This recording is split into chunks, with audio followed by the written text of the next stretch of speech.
Boa noite a todos e a paz do Senhor Jesus. Nós estamos aqui nessa nossa live, nessa 15ª parte da nossa live do estudo do livro do Apocalipse.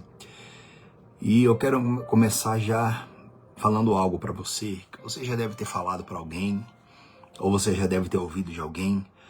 Alguém falar assim: olha, Deus tem um plano para você, né? A gente sempre ouve alguém falando isso. Olha, Deus tem um plano para você. Ou você já ouviu isso de alguém falar para você que Deus tem um plano para você, mas aí a gente para pensar, mas que plano é esse, né? Que plano? É um plano de salvação, mas me salvar do quê? Me salvar do inferno, me salvar do juízo de Deus, me salvar do quê? Que plano é esse, né? Esse plano, ele está exposto em toda a Bíblia Sagrada. Está exposto ali o plano de Deus sobre a nossa vida. O Senhor Deus, desde o início, ele teve um plano para a humanidade, né? A descendência de Adão e Eva.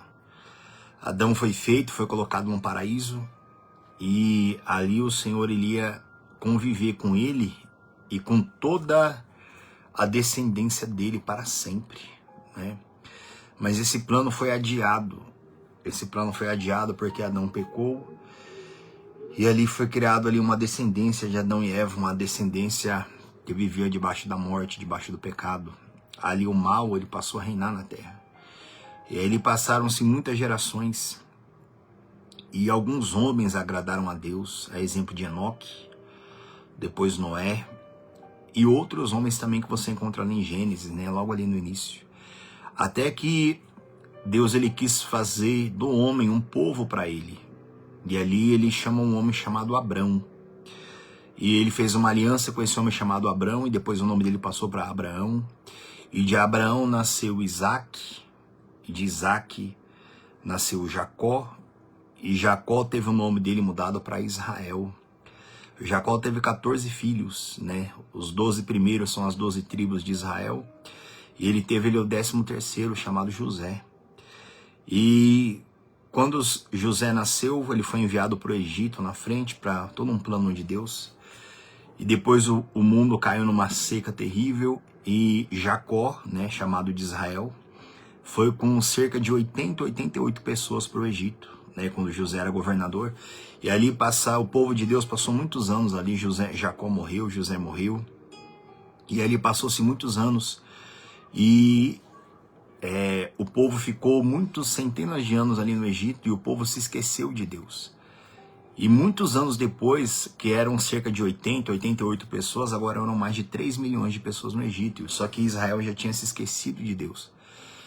E a Bíblia diz que morreu o faraó que gostava, era bondoso com o povo de Israel, e se levantou um faraó terrível contra Israel. E ali, por causa da servidão, eles começaram a clamar a Deus. E Deus ali levantou um homem chamado Moisés para poder libertar aquele povo, trouxe libertação. Deus fez uma promessa ainda, né, desde Abraão, Isaac, Jacó, José. E passaram-se ali centenas de anos, chegou a vez de Moisés. Deus tirou o povo do Egito, levou o povo para a terra de Canaã, né, encurtando tudo, né, levando o povo ali para a terra de Canaã. E dali, o Senhor Deus, Moisés morreu, e Deus levantou outro homem chamado Josué. E Josué entrou com o povo na terra de Canaã, a terra prometida. E ali os israelitas foram entrando na terra, foram tomando posse da terra. Mas cerca de 120 anos depois, né, depois da morte de Josué, depois da morte de homens que eram fiéis a Deus ainda, o povo desandou na terra de Israel. O povo começou a fazer aliança com outros povos, se afastaram de Deus, começou a idolatrar, a adorar outros deuses, coisas que Deus tinha proibido eles de fazer, se você ler toda a Bíblia. E ali o povo se prostituiu, se perdeu, se afastou de Deus. E ali o povo de Israel, dentro de Canaã, parou de avançar, parou de tomar posse. E ali o povo, olhando para aqueles povos de Canaã, via que todos os povos tinham um rei, que eles não tinham um rei humano.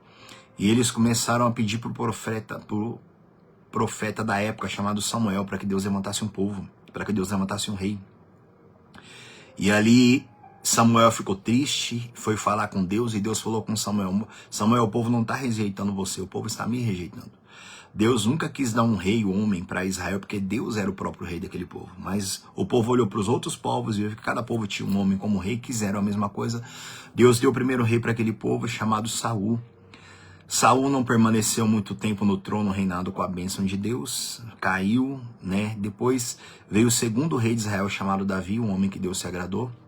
E depois de Davi veio o terceiro rei de Israel, chamado Salomão. E ali foi aonde o povo de Deus alcançou o auge, né? Com Davi ali o povo se voltou para Deus, adorou a Deus. E ali Deus enviou vários profetas antes, até Davi também. E depois ali houve a morte de Davi, Salomão reinou. E ali o povo de Israel alcançou o auge ali com Deus. Era para permanecer daquela forma. Só que depois da morte de Salomão, houve um racha em Israel, né? Ficaram 10 tribos para um lado, chamado de Israel, e 2 tribos para o outro lado, né? Judá e Manassés. E ali ficou o reino de Israel, 10 tribos, o reino de Judá, 10 tribos. E ali começa, né? 1º e 2º Samuel, 1º e 2º Reis, 1º e 2º Crônicas, que você vê na sua Bíblia. E ali, de vez em quando, morria um rei, nascia outro rei. Aí aquele rei de Judá adorava mais a Deus, aí vinha outro, se afastava, e assim Israel foi. E cada vez se afastando mais de Deus, até o ponto que Israel e Judá começaram a fazer guerra entre eles, até um ponto que Israel e Judá foram totalmente destruídos. Eles deixaram de ser reinos, e eles foram espalhados por toda a terra. E ali começou pior ainda o sofrimento de todo o povo de Deus. E ali o Senhor começou a enviar profetas, o povo se arrepender. Né? Deus começou a enviar vários profetas, como você vê os profetas aqui na Bíblia, né? Malaquias, Oséias, Joel, Jeremias, Ezequiel, Isaías, entre outros, né? Você encontra vários aqui. Então Deus começou a enviar esses profetas, o povo se arrepender, só que o povo não se arrependeu.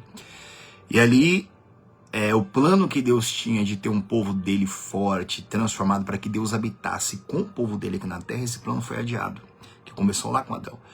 Só que ali passaram-se muitos anos e o Senhor enviou o Filho dele para a terra. Ele enviou o Filho, o Senhor Jesus, e desde o Antigo Testamento os profetas eles já profetizavam a respeito de um mistério. O mistério era Cristo, era o Filho do Senhor, né? Era o Filho de Deus. Esse mistério era Cristo. Eles também profetizaram sobre um outro mistério que era Cristo com a sua igreja. Porque Israel sempre esperou e espera até hoje o Filho de Deus, o Rei que virá com a sua noiva, né? Por que eu estou falando um pouco a esse respeito? Porque hoje a gente vai começar aqui a abordar sobre as bodas do Cordeiro, né? O casamento do noivo com a sua noiva. Então ali Deus enviou o seu Filho à terra e quando o Senhor Jesus morreu naquela cruz, ali começou outro mistério que era profetizado no Antigo Testamento. Por que era um mistério? Porque o povo, os profetas do Antigo Testamento, eles profetizavam sobre algo que eles não sabiam do que eles estavam falando. Eles profetizavam sobre Cristo, sobre a igreja, só que eles não entendiam, Deus não revelava para eles o porquê que eles estavam falando aquilo ali. E esse mistério foi revelado para nós agora. Ele foi revelado que é Cristo e a sua igreja e a sua noiva. Então, quando nós falamos a respeito do plano de Deus, é isso resumidamente, que Deus ele quer fazer para ele um povo que case, que esteja com o Filho dele, com o Senhor Jesus e que habite com ele plenamente. O plano de Deus inicial era habitar com o homem no paraíso aqui na terra. O homem foi expulso do paraíso, o paraíso está guardado, a gente vai ver isso mais para frente. Agora esse plano de Deus ele vai se cumprir com Jesus, que é o segundo Adão. Jesus é o segundo Adão. Então esse plano ele vai se cumprir. O Senhor Jesus ele vai voltar para essa terra, ele vai vir com a sua noiva, né, glorificada para reinar aqui durante 1000 anos. E eu vou falar, e quando a gente chegar no milênio, a gente vai gastar no mínimo uns 4, 5 estudos aqui de 1 hora para a gente falar a esse respeito, tá? Então o Senhor Jesus vai reinar aqui durante 1000 anos, e depois dos 1000 anos, tudo aqui vai se acabar, como a gente vai ver na Bíblia depois, e vai haver os tempos eternos, a eternidade. A noiva gloriosa com Cristo na eternidade. Ali, toda a obra de Deus nessa terra vai se finalizar por completo. Então, resumidamente, esse é o plano de Deus, de levar as pessoas, né, ao Senhor. Como eu quero ler para você rapidinho aqui, Mateus capítulo 21, lá no versículo 33, ó. Mateus 21, lá no versículo 33, a Bíblia diz assim, ó: atentai noutra parábola. Havia um homem dono de casa que plantou uma vinha, cercou-a de uma sebe e construiu nela um lagar. Edificou-lhe uma torre e arrendou-a a uns lavradores. e depois ausentou-se do país. Igreja, não é meu propósito pregar fundo sobre essa parábola aqui, tá? Porque essa parábola é maravilhosa, mas não é meu propósito. Isso aqui é o Senhor, o dono da casa. Ele deu a terra aos homens, que a gente vai voltar isso aqui com você quando a gente chegar em Apocalipse no capítulo 5, tá? O Senhor deu a terra aos homens e se ausentou do país, né? Se ausentou, deixou até o tempo da colheita, versículo 34. Ó. Ao tempo da colheita, enviou os seus servos aos lavradores para receber os frutos que lhe tocavam. E os lavradores, agarrando os servos, espancaram a um, mataram a outro e a outro apedrejaram. Olha isso. Assim foi Israel com Deus. Assim foi Israel com Deus. Você vai entender mais pra frente porque a gente tá falando de Israel agora. Assim foi Israel com Deus. O Senhor Deus fez tudo para eles, como eu li com vocês acho que uns 2 estudos atrás, né? Que o Senhor nos deu uma vinha fertilíssima, né? Não sei se você se lembra disso. O Senhor nos deu uma vinha fertilíssima. Ele edificou nela uma torre, colocou nela um lagar e entregou para que produzisse os frutos, né? Assim o Senhor fez para Israel. O Senhor deu todas as condições para que Israel frutificasse. Só que Israel se afastou de Deus, se distanciou. Aí no versículo 35 novamente, ó. E os lavradores, que era Israel, agarrando os servos, espancaram a um, mataram a outro e a outro apedrejaram. Isso aqui é o que os israelitas fizeram com Jeremias, fizeram com vários profetas que Deus enviou no Antigo Testamento. O Senhor foi enviando profetas para que eles se arrependessem. Eles mataram, espancavam a um, matavam a outro. O próprio Isaías também teve uma morte terrível, né? Como você pode estudar sobre todos esses profetas do Antigo Testamento. Então foi aquilo que Deus fez, né? Versículo 36, ó. Enviou ainda outros servos em maior número. Todos os profetas do Antigo Testamento que vieram profetizar arrependimento para Israel.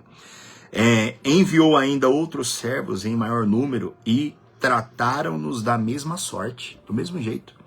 Quer dizer, não ouviram falar, mataram a todos, né? E da mesma forma também é feito hoje, né? Versículo 37. E por último, enviou-lhes o próprio filho, dizendo: a meu filho respeitarão. Olha isso. E por último, o Senhor Deus, o dono da casa, ele enviou o seu filho, dizendo: a meu filho respeitarão, né? Agora, versículo 38. Mas os lavradores, vendo o filho, disseram entre si: este é o herdeiro. Ora, vamos, matemo-lo e apoderemo-nos da sua herança. E agarrando, lançaram-no fora da vinha e o mataram. Aqui, o próprio Senhor Jesus disse essa parábola a respeito de Israel e profetizando o que fariam com ele, né? Por último, o Senhor Deus enviou vários profetas. Mataram, espancaram, prenderam, taparam os ouvidos. Por último, mandou o filho e disseram: esse é o herdeiro. Você sabe qual que é o maior motivo dos fariseus terem a raiva, a ódio de Jesus? Sabe qual é o maior motivo? O maior motivo é porque antes de Jesus e até Jesus, nunca ninguém havia chamado Deus de Pai. Nunca ninguém. Jesus foi o primeiro profeta, o primeiro homem de Deus que apareceu chamando Jesus de Pai. Nunca ninguém chamou Jesus de Pai. Aliás, Deus de Pai. Nunca. Esse foi o maior ódio. Se você estudar os 4 evangelhos, você vai entender isso. Os homens toleravam, tinham inveja dos milagres, tinham inveja de um monte de coisa.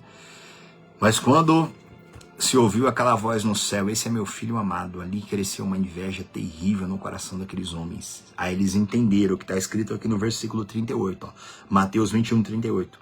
Mas os lavradores, vendo o filho, disseram entre si: este é o herdeiro. Ora, vamos, matemo-lo e apedrejemo-nos e apoderemo-nos da sua herança. Olha isso, esse é o herdeiro. Vamos, matemo-lo e apoderemo-nos da sua herança. Ai, gente, isso aqui é muito profundo. Isso aqui foi o que o babilonismo fez com a igreja cristã 300 anos depois da morte dos apóstolos. Uma igreja 300 anos depois da morte dos apóstolos, que é a igreja que continuou, que cresceu, cresceu, cresceu. E vieram babilonismo e se apoderou da herança do filho. Entrou dentro da igreja cristã. E o babilonismo tem um nome que tem um nome até hoje, né? O babilonismo romano foi transformado em outro nome, ele está aí até hoje. E é onde é bom você estudar. Um período, poucos anos atrás, entre aspas, surgiu o protestantismo, né? Movimento protestante, que é protestando contra toda a doutrina babilônica que entrou dentro da igreja de Cristo. E se você ler as cartas, você vai ver como que os apóstolos já tinham problema com esses falsos apóstolos, falsas doutrinas, que eles já queriam entrar. Leia as cartas, você vai ver toda hora eles tinham problema com esses homens. Você vai ver. A igreja se manteve fiel. 300 anos depois da morte dos apóstolos, o babilonismo entrou dentro da igreja de Cristo e corrompeu e perverteu tudo. Eles mataram o filho e se apoderaram da herança. Isso aqui é muito profundo. Pode ser que mais para frente, quando eu chegar com você, lá no livro de Apocalipse, a Bíblia fala sobre 3 mulheres, tá? E essas 3 mulheres não são mulheres de carne e osso. Representa a igreja apóstata, a igreja do Cordeiro e a prostituta, a grande Babilônia. Aí eu vou abordar isso mais a fundo com você, tá? Então mataram, agarraram o filho, lançaram ele fora e o mataram, né? Foi o que fizeram com o Senhor Jesus, que fizeram com ele. Por quê? Para tentar acabar com o plano de Deus. Então aqui, resumidamente, eu falei para você a pergunta que eu te fiz no início. A gente fala, Deus tem um plano para você. Deus tem um plano. Que plano é esse? É o plano que você habite com Deus eternamente. Só que nisso, quando o Senhor Jesus morreu naquela cruz e ressuscitou, ali nasceu a igreja de Cristo. Hoje a presente era é a era da igreja, só que a era da igreja vai acabar. E quando a era da igreja vai acabar, a igreja daqui a pouco vai começar o princípio das dores, que é a meia-noite de Deus. Nesse princípio das dores, vai acontecer o arrebatamento da igreja. A igreja vai ser levada. E o que isso vai acontecer com a terra? Em seguida, 7 anos de grande tribulação, que a gente ainda vai ver. Só que enquanto a terra tiver em 7 anos de grande tribulação, vai haver o tribunal de Cristo, que nós já vimos, né? O tribunal de Cristo, o tribunal da herança, o tribunal da recompensa. E logo após o tribunal de Cristo, onde a igreja vai receber a sua herança de todas as obras que fez através do corpo, que nós já vimos isso, e depois do tribunal de Cristo vai haver as bodas do Cordeiro, que é o que a gente vai começar a abordar aqui hoje, tá? Então hoje a gente vai começar a falar sobre as bodas do Cordeiro, a festa de casamento. E eu vou ler com vocês aqui algumas passagens na Bíblia, onde a Bíblia coloca a gente várias vezes como Jesus o noivo e a igreja a sua noiva, né? Abra sua Bíblia comigo lá em João, capítulo 3. Evangelho de João, capítulo 3. Né? Abra lá comigo. É muito importante, gente, você estudar a sua Bíblia por inteiro. Leia a Bíblia de Gênesis a Apocalipse. Estude a Bíblia toda, examine as Escrituras. Ali você vai sendo santificado, você vai sendo lavado. Santificado significa separado. Santo significa separado. Separado para o plano de Deus. Lembra que a Bíblia diz que sem santificação ninguém verá Deus. Se você não entender o plano que Deus tem para você, como é que você vai fazer parte dele? Como é que você vai ter força e perseverança para você se manter firme no princípio das dores? Como é que você vai se vestir de vestes, como nós já lemos aqui nos 3 estudos atrás, né? Nos envolver com uma noiva adornada, né? Preparando-se para o seu noivo. Aí a sua fé vai se resumir a ficar indo na igreja ou ficar acreditando em Deus só para abençoar a sua vida financeira, a sua saúde e a sua família. Coitado de você. Por isso que vi tantas pessoas espiritualmente, a igreja hoje, entre aspas, ela é tão miserável espiritualmente. Não era para ela ser. Aqui, só no versículo 29 eu vou ler com você. Ó. João 3, versículo 29 diz assim, ó. O que tem a noiva é o noivo. Só um instante. Aqui a Bíblia fala sobre o João Batista, tá? João 3,29 diz assim, ó. O que tem a noiva é o noivo. O amigo do noivo que está presente e o ouve, muito se regozija por causa da voz do noivo, pois esta alegria já se cumpriu em mim, e convém que ele cresça e que eu diminua. Igreja, João Batista aqui não é o apóstolo João, aqui é João Batista. João Batista aqui, ele foi o último profeta do Antigo Testamento.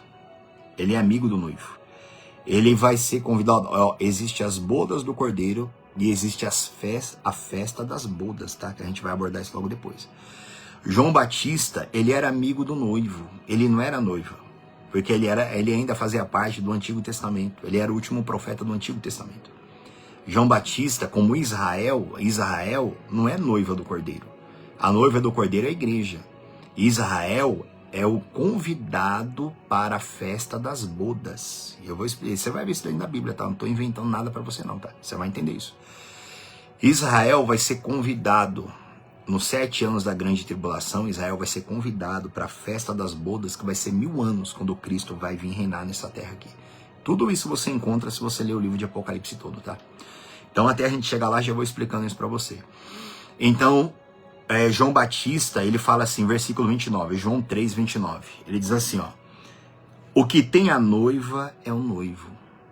Israel, o Antigo Testamento, como João Batista, eles esperavam o noivo. E João Batista sabia que Jesus era o noivo. E João Batista, ele conhecia as escrituras do Antigo Testamento, ele entendia que Israel hoje, até hoje, porque Israel não reconhece ainda Jesus como Messias, só vai reconhecer na grande tribulação, porque está na Bíblia. Então Israel até hoje está esperando o noivo como uma noiva, está esperando o noivo como uma noiva.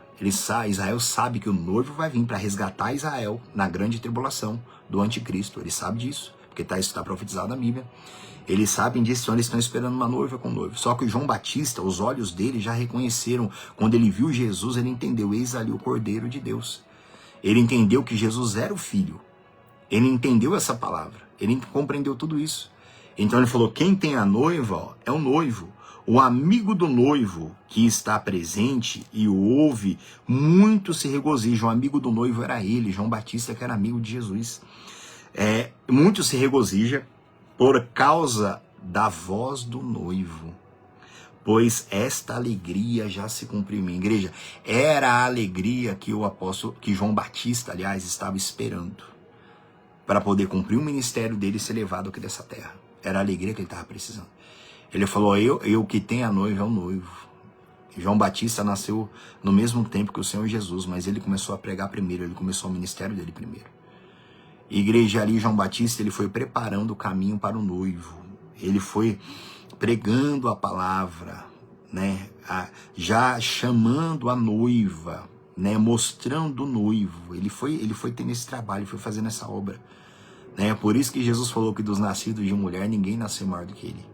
Olha isso, porque ele foi o primeiro privilegiado a chamando a noiva para o noivo. Ele reconheceu, ele era amigo do noivo, né?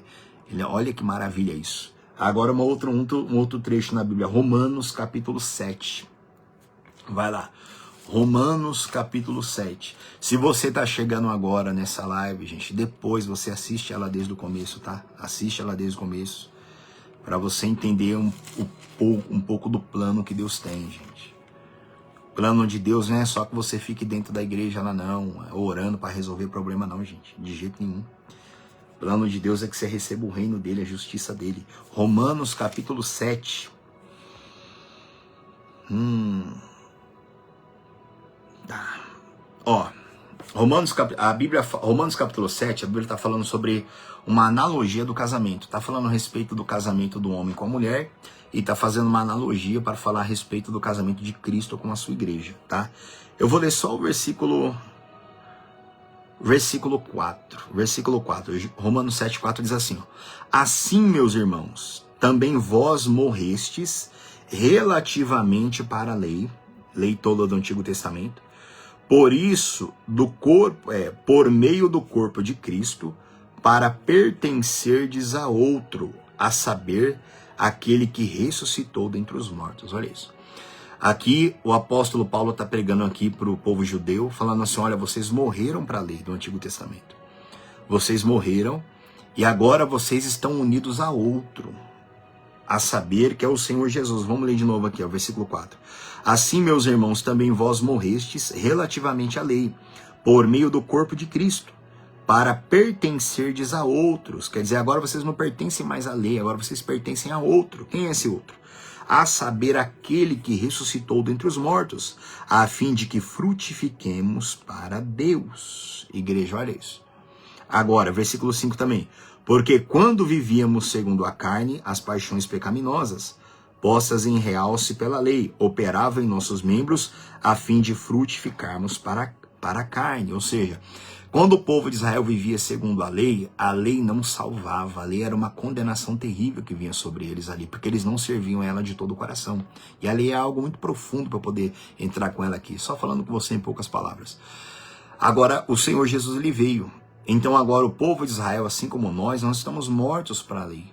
A lei que pesava sobre aquele povo, e hoje existe uma graça salvadora através do corpo do Senhor Jesus, onde nós temos que estar unidos com Ele. Ele está fazendo aqui, se você ler o contexto, uma analogia sobre o casamento, ou seja, antes Israel estava casado com a lei. Agora Israel deixou a lei para se casar com Cristo, né? Mais uma representação, né, sobre que o Senhor Jesus é o noivo, que tem que haver um casamento. Aí quando fala igreja não é a placa, não é a instituição. Igreja é a pessoa, individualmente, que é a igreja de Cristo, né? Abre lá, 2 Coríntios capítulo 11. 2 Coríntios, eu vou ler só esses versículos aqui para a gente ver onde a Bíblia fala sobre noivo e noiva, noivo e noiva. Aí depois a gente vai falar mais a fundo a respeito das bodas do Cordeiro, tá? Vai lá, 2 Coríntios, capítulo 11. Tá.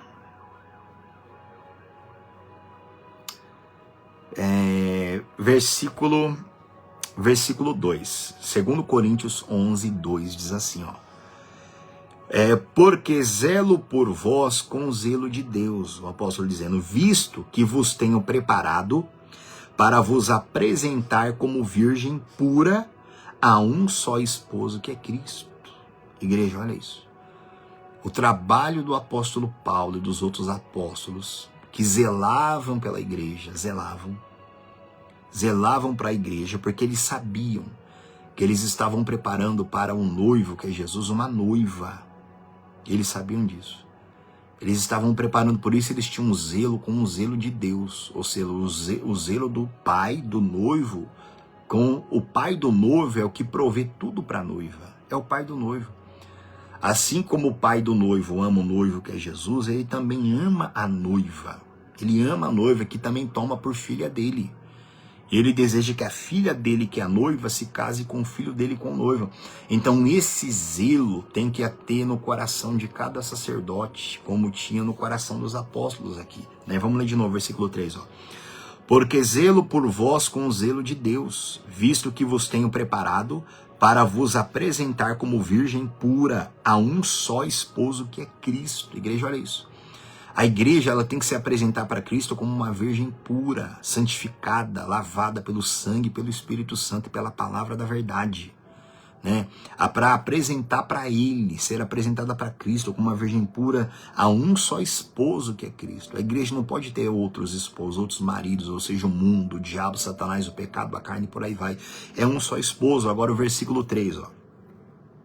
Mas receio que, assim como a serpente enganou a Eva com a sua astúcia, assim também seja corrompida a vossa mente, e se aparte da simplicidade e pureza devidas a Cristo. Igreja, olha isso. Aí o apóstolo Paulo diz, mas eu receio que, assim como a serpente enganou a Eva lá atrás, lá no paraíso, assim também receio que a serpente, que é Satanás, venha com astúcia e também seja corrompida a vossa mente. 2 Coríntios 11, 3, tá? E também seja corrompida a mente da noiva, a mente da igreja, corrompida a mente. E como isso tem acontecido hoje, hein? Como a mente da noiva está corrompida hoje, meu Deus. Ó, corrompa a vossa mente e se aparte da simplicidade e pureza devidas a Cristo. Igreja, a igreja de Jesus, a noiva do Cordeiro, ela deve a Jesus uma simplicidade e pureza devidas a Ele. Simplicidade e pureza. Como a mente da igreja hoje tem se corrompido com enganadores, falsos ensinamentos, tantas coisas que afastam a igreja do noivo. A igreja cristã, Jesus é o centro. Eu estava meditando, acho que ontem aqui em casa na Bíblia, acho que está lá no livro de Atos, que a Bíblia diz assim que a palavra de Cristo, a palavra de Deus, ela crescia e ela prevalecia. Estava lendo isso ontem. A palavra de Deus crescia e prevalecia quando os apóstolos pregavam. A palavra de Deus, ela tem que crescer, ela tem que prevalecer. Mas hoje, os homens crescem e os homens prevalecem.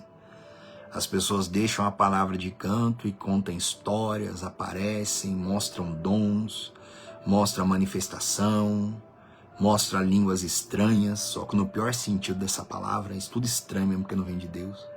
Mostra um monte de coisas loucas, fábulas, histórias, como você encontra isso na Bíblia, a Bíblia profetizando a respeito desses dias. Então, a palavra de Deus, ela tem que crescer, ela tem que prevalecer. O homem não pode aparecer. O próprio João Batista diz, quando eu li com você lá, né, no finalzinho, convém que ele cresça e que eu diminua.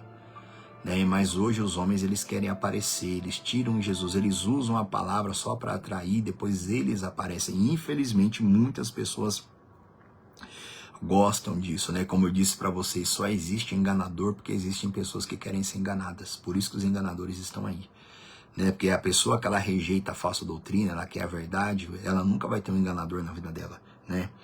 Agora, ele declarou isso, né? Assim receio que, como a serpente enganou a Eva, também corrompa a vossa mente, a mente da igreja, e afaste a igreja da simplicidade e pureza devidas a Cristo. Uma noiva, ela tem que ser simples e pura para com o seu noivo, simples e pura, ficar com aquilo que é do noivo, ficar com a palavra do noivo, sem inventar, sem sair da palavra do noivo, né?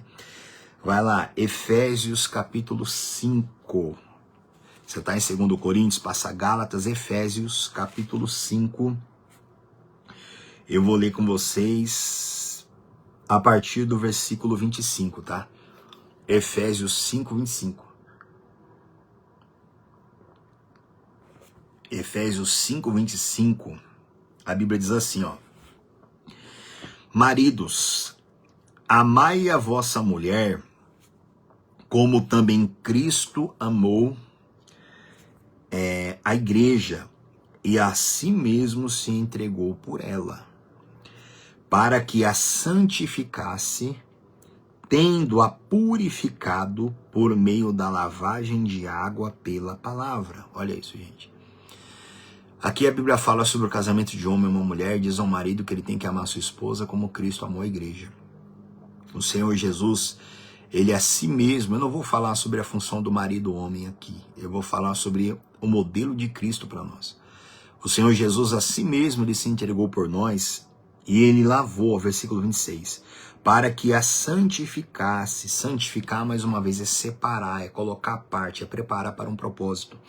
Para que a santificasse, tendo-a purificado por meio da lavagem de água pela palavra.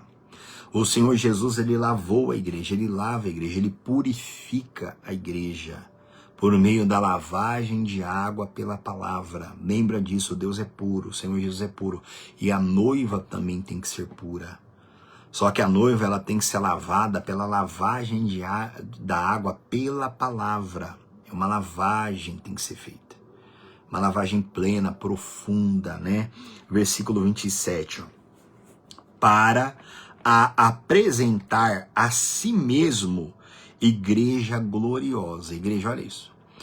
O Senhor Jesus, ele quer ter um relacionamento íntimo com cada cristão. Íntimo com cada um. Ele quer fazer isso. Ele quer te lavar. Ele quer te santificar. Ele quer te purificar. Para que ele apresente você a ele mesmo, como uma noiva lavada, pura, né? Apresente-se a ele mesmo, ó, versículo 26. Para que a santificasse, tendo-a purificado por meio da lavagem de água pela palavra, para apresentar a si mesmo igreja gloriosa, sem mácula, nem ruga, quer dizer, não é uma igreja envelhecida, uma igreja maculada, corrompida, suja. Esse povo, essas pessoas não vão se encontrar com o Senhor, tá? Nem ruga, quer dizer, você como cristão, você não pode envelhecer, não. Você não pode enfraquecer na fé, você não pode desanimar, você tem que estar sempre renovado no Espírito, é o Senhor quem faz isso. Nem ruga, nem coisa semelhante, porém santa e sem defeito. Olha isso. O próprio Senhor Jesus, ele quer isso. Ele quer nos santificar, nos preparar para ele através da lavagem pela palavra profunda, para que a gente seja apresentado para ele mesmo como uma igreja santa e, como diz aqui, no finalzinho de 27, e sem defeito, igreja. Olha o que o Senhor quer fazer conosco. Santa e sem defeito. Uma igreja limpa, uma igreja madura que o conhece plenamente, que conhece todo o plano do Pai dele e se une ao Filho e se entrega como uma noiva. Não uma pessoa que somente tem fé em Deus ou que acredita em Deus, não, gente. Tem que haver um envolvimento, né? Ele é quem faz isso. É ele quem faz quando a pessoa se entrega a ele, que é a palavra, a obediência, a fé, né? A vivência verdadeira. Ó. Versículo 28. Assim também os maridos devem amar a sua mulher como ao próprio corpo. Quem ama a esposa a si mesmo se ama. Porque ninguém jamais odiou a própria carne, antes a alimenta e dela cuida, como também Cristo o faz com a igreja. Mais uma vez a Bíblia enfatizando o relacionamento do marido com a mulher, do casamento do homem com a mulher, e usando isso para falar a respeito do relacionamento de Jesus com a igreja dele. Sempre o noivo com a noiva que cuida e a alimenta. Cuida e igreja, alimentar, gente, não é quando ele dá emprego para você, não. Quando você ora, recebe oração e você arruma emprego, você prospera, você é curado do corpo, ou Deus abençoa a sua família, não, gente, né? Não é isso não. Jesus cuida e alimenta, é dando o pão de cada dia, que o pão é a palavra ungida, é a palavra revelada, é a palavra que lava, é revelando os mistérios do reino para você. É dando para você, derramando em você o Espírito Santo, dando para você os dons, os frutos do Espírito, as bênçãos espirituais, tudo que a gente já leu aqui, muito mais do que a gente já leu aqui antes já. Cuida e alimenta tudo isso. É as virtudes espirituais, não são bênçãos materiais dessa terra não, gente. Não é só isso não. Versículo 30. Porque somos membros do seu corpo.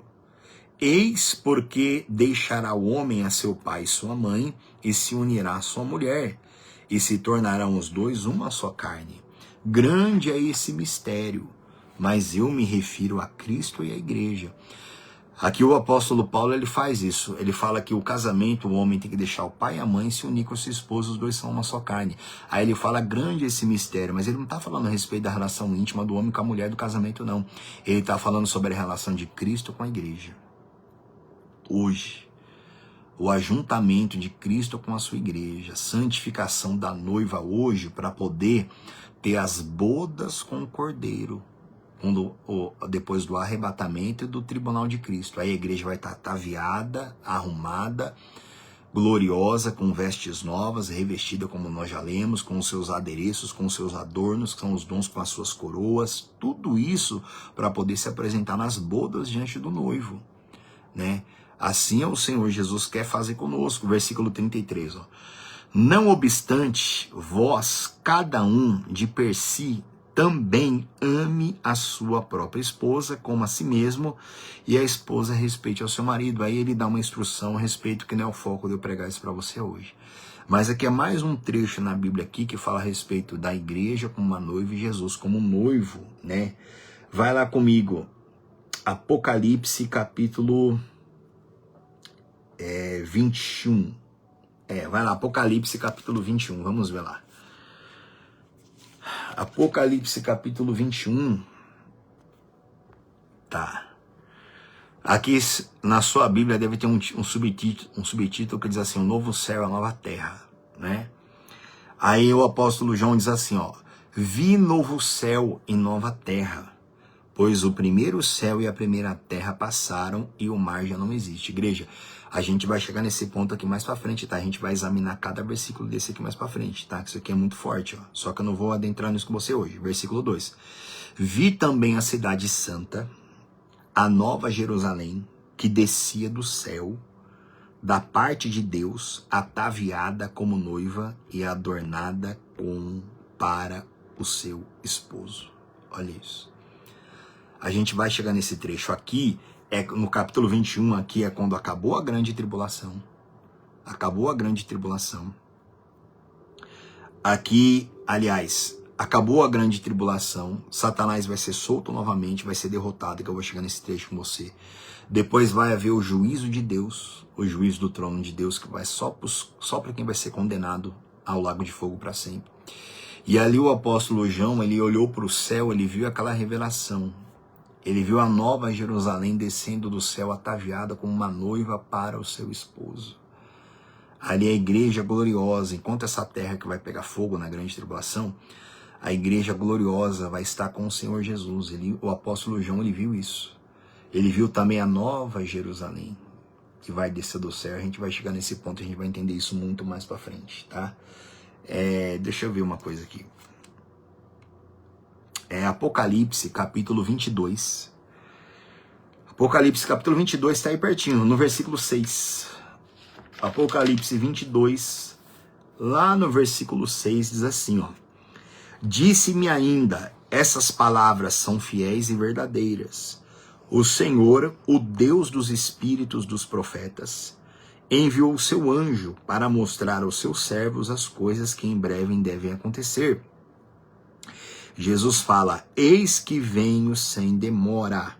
Bem-aventurado aquele que guarda as palavras da profecia desse livro. Olha isso. O Senhor Jesus mais uma vez declarando para a sua igreja, eu venho sem demora, e feliz é aquele que guarda as palavras da profecia desse livro. Como eu perguntei para você no começo dessa live hoje, falando a respeito do plano de Deus. Guardar as palavras da profecia desse livro é de toda a palavra de Deus, é você entender o plano de Deus. Eu vou ler mais algumas passagens ainda hoje, daqui a pouco eu vou terminar sobre as bodas do Cordeiro, tá? Aí, depois nós vamos falar sobre a festa das bodas, aí eu vou ler com você algumas parábolas no Novo Testamento, que Jesus falando que Israel é convidado para a festa das bodas, e a festa das bodas vai se dar aqui na terra, numa terra glorificada no milênio, nos 1000 anos com Cristo, tá? Tudo isso está dentro da Bíblia. Aí depois que a gente passar aqui da festa das bodas, a gente vai voltar lá para Apocalipse capítulo 4. Aí a gente vai de Apocalipse capítulo 4, 5, 6 em diante, a gente vai entender muita coisa ali ainda, tá? Aí mesmo, Apocalipse capítulo 19. Quando que as bodas, vão acontecer? Apocalipse capítulo 19. As bodas do Cordeiro, igreja, elas vão se dar em meio ao princípio das dores, a igreja será arrebatada, será levada.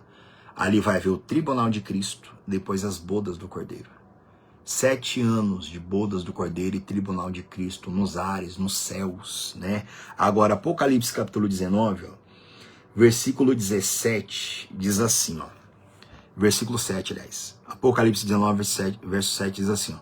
Alegremo-nos e exultemos e demo-lhes a glória, porque são chegadas as bodas do Cordeiro, cuja esposa a si mesmas já se ataviou. Eu já li isso com você outras vezes, falasse, a esposa a si mesmo se ataviou, ou seja, acabou de passar pelo tribunal de Cristo, o tribunal da recompensa, a noiva acabou de receber a herança, se ataviou, vestido, vestes, joias, todos espirituais, como nós já vemos aqui.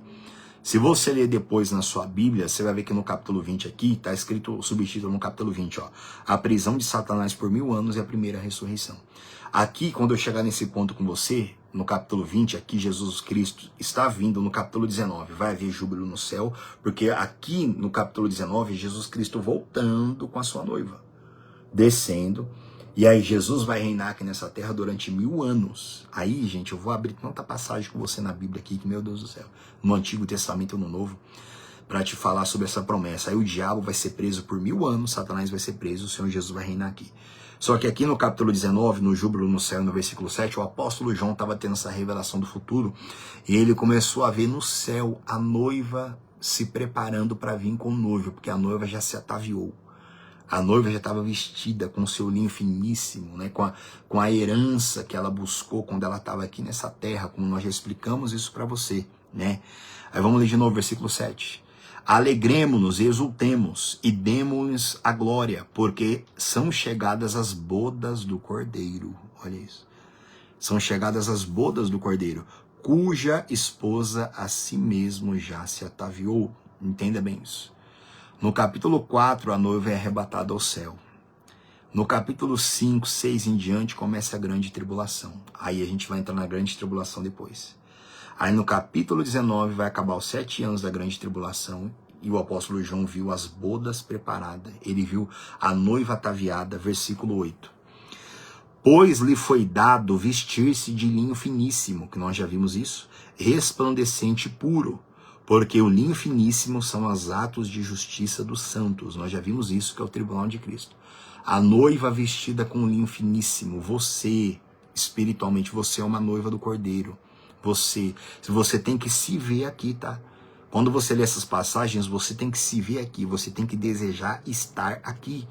O apóstolo João, ele teve uma visão do futuro, só que você tem que estar aqui. Uma noiva ataviada. Agora só um pouquinho do que eu vou falar com você depois, ó, versículo 9. Então me falou o anjo, escreve, bem-aventurados aqueles que são chamados à ceia das bodas do Cordeiro.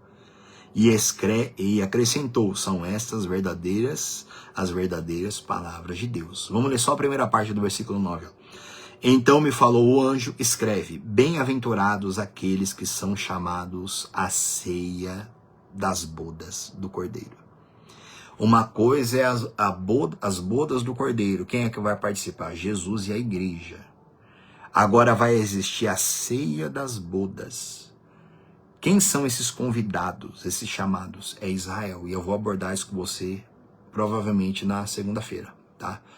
Então vamos entender isso primeiramente. As bodas do Cordeiro, a igreja de Cristo, que está hoje na terra, os que já morreram, os que estão dormindo, os que estão esperando a trombeta tocar para ressuscitar, para ser levado para o céu. Depois os vivos serão arrebatados, vão subir ao céu e ali vai ter o tribunal do Cordeiro, o tribunal de Cristo, e ali a igreja vai receber a recompensa, a herança que ela buscou quando estava aqui.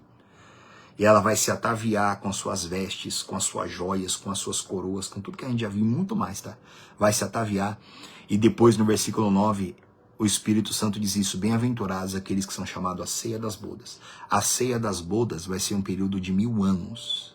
Glorioso que o Senhor vai habitar aqui nessa terra com a igreja e os convidados é Israel. Eu vou abordar isso com você na próxima, tá? Então, as bodas do Cordeiro vai se dar no céu, nos ares. Logo após o tribunal de Cristo vai ter as bodas, o casamento da noiva com o noivo. Uma noiva ataviada, vestida, resplandecente, que recebeu a sua herança para poder se casar com o Filho de Deus, para poder se casar com o Senhor, com o noivo, né? Aonde vai ser esse local das bodas, né? Aí mesmo, Apocalipse capítulo 19. Eita. Vamos ler do versículo. Apocalipse capítulo 19, vamos ler do versículo 11 até o versículo 14. Ó, o verso 11. Vi o céu aberto e eis o cavalo branco. O seu cavaleiro se chama Fiel e Verdadeiro e julga a peleja com justiça, que é Jesus voltando com a igreja dele, tá? Os seus olhos são como chama de fogo, na sua cabeça há muitos diademas, que a gente vai ver tudo isso mais pra frente. Tem um nome escrito que ninguém conhece, senão ele mesmo.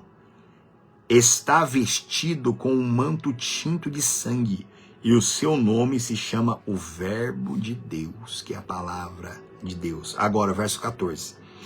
E seguiam-no os exércitos que há no céu, montando cavalos brancos com vestiduras de linho finíssimo, branco e puro. Mais para frente, quando a gente começar a ler Apocalipse capítulo por capítulo, a gente vai estudar isso aqui a fundo. Mas aqui o apóstolo João, ele viu o Senhor Jesus Cristo voltando para poder assumir essa terra aqui. E vindo com ele todos os exércitos do céu, inclusive a sua noiva, inclusive a sua igreja. Vindo com ele, vestidos como está escrito aqui para não falar errado, versículo 14. E seguiam os exércitos que há no céu, montando cavalos brancos, com vestiduras de linho finíssimo, branco e puro. Meu Deus do céu. Igreja, quando você lê isso aqui, você tem que se ver nesse versículo 14. Você tem que se ver. O Senhor Jesus, ele vai voltar. Meu Deus do céu. Quando ele vai voltar dessa forma. Ele vai voltar dessa maneira. Os seus olhos como chama de fogo. Meu Deus, ele vai voltar para trazer juízo sobre essa terra no final da grande tribulação. Para prender o diabo e lançar ele numa prisão de 1000 anos. Que você pode ler no capítulo 20 em diante. Que a gente vai chegar nisso mais para frente. E ele vai voltar glorioso, com mantos de tinta, salpicado, como está escrito aqui, ó, versículo 13. Está vestido com um manto tinto de sangue, é o próprio Jesus. E o seu nome se chama o Verbo de Deus. Meu Deus do céu. Aí aqui, meu irmão, não vai ter mais misericórdia para quem estiver aqui, não. Aqui ele vai pisar Ele vai esmagar o lagar da ira de Deus, tá? Tudo isso está escrito, eu vou chegar nesse ponto com você mais para frente. Eu estou lendo aqui para você, para focar com você o versículo 14. Porque no versículo 14, ó, e os seguiam os exércitos que há no céu, montando cavalos brancos com vestiduras de linho finíssimo, branco e puro. Vestiduras de linho finíssimo, branco e puro. Assim vai ser a noiva adornada, vestida de linho finíssimo, branco e puro. São os atos de justiça dos santos, que é a igreja de Cristo, que é cada um de nós individualmente, voltando para estar com o noivo aqui. Ainda, Filipenses capítulo 3. Filipenses capítulo 3. Vai lá comigo. Filipenses capítulo 3. Deixa eu achar aqui rapidinho. Lá no versículo... Lá no versículo 20. Filipenses 3, versículo 20. Diz assim, ó. Pois a nossa pátria está nos céus, de onde também aguardamos o Salvador, o Senhor Jesus Cristo. Olha isso. O qual transformará o nosso corpo de humilhação para ser igual ao corpo da sua glória. Meu Deus, segundo a eficácia do poder que ele mesmo tem de até subordinar a si todas as coisas. Por que eu li esse versículo 20? Para explicar aonde vai ser as bodas do Cordeiro. A nossa pátria é nos céus. As bodas serão nos céus. Nos céus. Quando nos encontrarmos, lembre que eu já li isso para você no arrebatamento. Ao ressoar da trombeta, os vivos serão transladados e se encontrarão com Jesus nos ares. Meu Deus do céu, nos ares. Não é o povo dessa terra não vai vir não, porque vai ser fora, vai ser lá nas galáxias, vai ser lá fora, nos ares. Vamos se encontrar com Cristo nos ares. A glória de Deus vai nos encontrar lá nos ares. E ali vai haver o tribunal da recompensa e o casamento. 7 anos gloriosos na glória de Deus lá nos ares. Depois dos 7 anos, voltando com ele no capítulo 19, como eu li com você. E a gente vai ver isso a fundo quando a gente chegar lá no capítulo 19. Mas a nossa pátria é nos céus. O encontro da igreja com Cristo vai ser lá nos céus. Eu acho que eu tenho só mais 2 palavras para eu ler com você aqui hoje. A gente finaliza. Aí na segunda-feira a gente volta falando sobre a ceia do casamento, tá? Que é a ceia das bodas. Vai lá comigo. Daniel capítulo 12. Daniel capítulo 12. Vai lá comigo. Daniel capítulo 12. Leia, assista essa live depois do início. Se você está chegando agora, assiste ela do início, para você entender um pouquinho, resumo do plano de Deus, tá? Daniel capítulo 12, do versículo 1 ao versículo 3, ó, diz assim, ó. Nesse tempo se levantará Miguel, o grande príncipe, o defensor dos filhos do teu povo. E haverá tempo de angústia, qual nunca houve desde que houve nação até aquele tempo. Mas naquele tempo será salvo o teu povo, todo aquele que for achado inscrito no livro, né? Aqui é uma profecia a respeito da grande tribulação, um tempo de angústia terrível, mas será salvo um povo, todo aquele que tiver escrito no livro. O livro é o livro da vida, que você encontra isso também nos 4 evangelhos, tá? E também no Novo Testamento. Ter o nome escrito no livro da vida, o livro dos salvos, versículo 2. Muitos dos que dormem no pó da terra ressuscitarão, uns para a vida eterna e outros para a vergonha e horror eterno. Os que forem sábios, como eu já li isso antes e tem que ver de novo agora, pois resplandecerão como o fulgor do firmamento. E os que a muitos conduzem à justiça como as estrelas sempre eternamente. Por que eu li isso com você? Quem vai ser participante das bodas? A igreja. Os que foram sábios, aqueles que compreenderam, as virgens prudentes, aqueles que compreenderam, que saíram para se encontrar com seu noivo, né? Versículo 3 de novo. Os que foram sábios, pois resplandecerão como o fulgor do firmamento. Igreja, o crente, ele é luz. Você é a luz do mundo. Deus, ele é o Pai das luzes, né? Faz uma pesquisa depois na sua Bíblia sobre luz, que você vai entender isso. Quem é sábio, irmão, resplandece como o firmamento. Luz também significa conhecimento. Quando Deus falou lá em Gênesis, lá, acho que foi logo no começo, né? Haja luz. Se eu não estou enganado, se eu não estou trocando aqui, acho que Deus ele criou o sol apenas no quarto dia, se eu não estou enganado, tá? Mas no primeiro dia Deus disse haja luz. Quando fala assim, por que Deus criou a luz e o sol foi criado só no quarto dia? Luz, igreja, significa conhecimento. Quando Deus diz assim, haja luz, ele está dizendo, agora a terra vai me conhecer.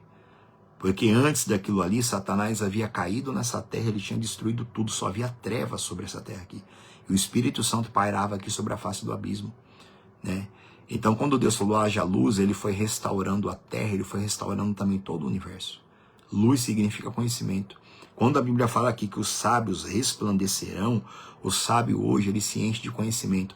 Mas não é um conhecimento para ficar na cabeça não, gente. É um conhecimento para entrar no coração, é um conhecimento que transforma, é uma palavra que revela. É um conhecimento que leva você a ser quem Deus chamou você para ser. Deus te chamou por você para ser a noiva do Filho dele. Então ele, como o Senhor, ele provê vestes. Eu vou ler isso para você na segunda-feira. É Deus quem provê veste para a noiva. É ele quem compra o vestido da noiva. É ele quem dá para a noiva. É ele quem provê o ouro para a noiva. Aliás, a noiva compra, né? A noiva paga um preço. Mas está tudo com o Pai. Ele tem o vestido, ele tem as vestes, ele tem os adornos, ele tem as joias, as coroas, está tudo com o Pai, tudo para poder entregar para a noiva que busca, a noiva que tem conhecimento, a noiva que tem a palavra revelada, que compreende pelas escrituras o papel dela e começa a buscar essas coisas, né? Os que forem sábios resplandecerão como o fulgor do firmamento, e os que a muitos conduzem à justiça, igreja, que é o que eu mais gosto de fazer. Conduzir as pessoas à justiça. Lembra que Jesus falou buscar em primeiro lugar o reino de Deus e a sua justiça. Conduzir você à justiça é mostrar para você toda a herança que você tem, toda a tua herança. Não é ficar falando para você só que Deus cura, que ele arruma emprego, prospere e abençoa casamento, não, gente. Isso é o mínimo do mínimo do mínimo. Mostrar, conduzir a pessoa à justiça, levar você à justiça da salvação, justiça eterna.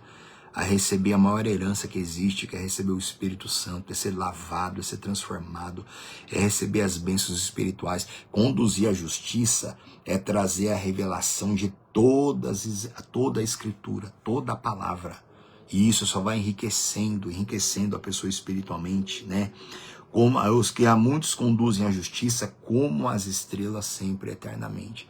Acho que eu preguei isso aqui no estudo passado, não foi? Que eu falei sobre galardão, tem a ver com luz, né? Então, igreja, assim seremos nós, assim vai ser a igreja que perseverar até o fim. Vou ler com você a última palavra de hoje. É a última. Isaías, capítulo 26. Isaías 26, a partir do versículo 19. Isaías 26, lá a partir do versículo 19. Aqui é uma profecia. Ó, o livro de Isaías é o livro que mais profetiza, tá? Sobre Jesus e sobre a noiva dele, tá? É o que mais tem profecia sobre Jesus, sobre a noiva, é o livro de Isaías. E aqui do versículo 19 até o versículo 21, que a gente termina por hoje, é uma profecia sobre o Senhor e sobre a sua noiva. Isaías 26, verso 19, diz assim, ó: os vossos mortos e também o meu cadáver viverão e ressuscitarão. Despertai e exultai, os que habitais no pó.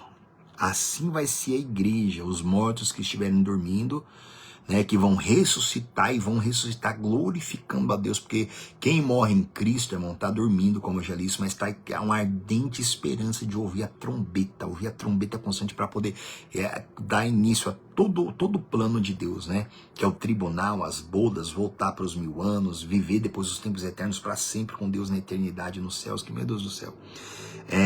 Exultai os que habitais no pó, porque o teu orvalho, ó Deus, será como orvalho de vida, e a terra dará a luz aos seus mortos. Aqui fala sobre o Senhor Jesus vindo para levar o seu povo. O Senhor Deus dando a ordem para o anjo tocar a trombeta, e o orvalho de Deus vai cair.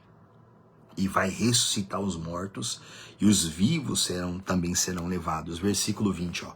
Vai, pois, povo meu, entra nos teus quartos e fecha as tuas portas sobre ti. Esconde-te só por um momento até que passe a ira. Aqui ele fala a respeito da igreja. Vai, pois, povo meu, e entra nos seus quartos e fecha as tuas portas sobre ti. Esconde-te só por um momento até que passe a ira. Assim é a igreja do Senhor no princípio das dores, antes da grande tribulação. Assim é a igreja do Senhor, que vai ficar, que eu já preguei sobre o princípio das dores para você. A igreja que vai pegar um período terrível nessa terra aqui, mas que vai se envolver ainda mais com o Senhor, até que passe um período daquela ira de princípio de dores ali. Até que o Senhor venha e cumpra a promessa que ele fez no versículo 19, que é levar o povo dele. Mas ele fala, entra no teu quarto, fecha as portas sobre ti até que passe a ira. O princípio das dores vai ser um tempo, como eu já preguei aqui para você, o princípio das dores. Um tempo de busca, de aplicação, de conhecimento profundo de Deus, até que ele arrebate, até que ele leve a igreja dele. Aí sim essa terra vai ver o que é a grande tribulação. Né? Versículo 21.